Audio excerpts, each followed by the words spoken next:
Muli na namang nag-solo RG si Zenjiro dito matapos mapuksa yung batang nakasakay sa buwan. Nag-push na lang si Zenjiro at walang pakialam sa digmaang nagaganap.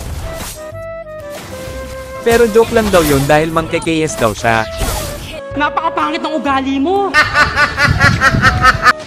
Matapos makapag-farm sa bot lane naman ito ng KS. Inang lamok galit sa nainit ng Dito matapos makapag-blue buff muli na namang pinuksa ni Zenjiro yung batang nakasakay sa buwan. Habang nagpa-farm walang takot na nagpakita sa kanya si Bola Bola. Akala siguro nito dahil makunat siya hindi siya tatapusin ng ating bida. Matapos mag-blue buff sa top lane naman ito mag-ha-asek ng lagim.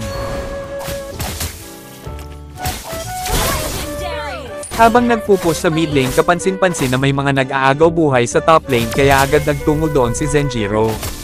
Habang pinupuksa itong batang nakasakay sa buwan nagtataka siya dahil nawala yung isa kaya naman ginalugad pa niya ang mga damuhan.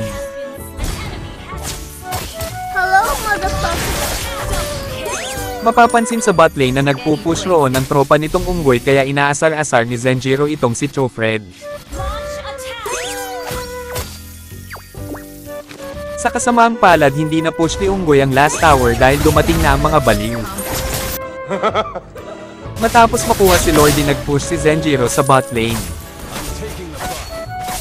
Napansin nito na palakad-lakad ang MM kaya agad niya itong pinuksa. At dahil kulang-kulang na ang mga masasamang loob hindi na nila nagawa pang dumipensa. Dahil dyan nadagdagan na naman ng star ang mga kasapi ni Zenjiro. Second game.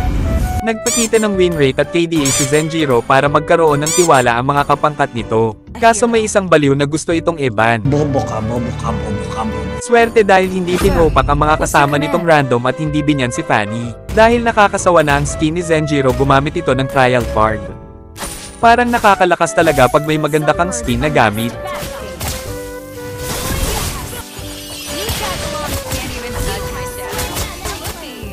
Hindi na umabot sa digmaan si Zenjiro kaya nag-push na lang ito. Matapos magpagong may bonus pang kill galing kay Xavier.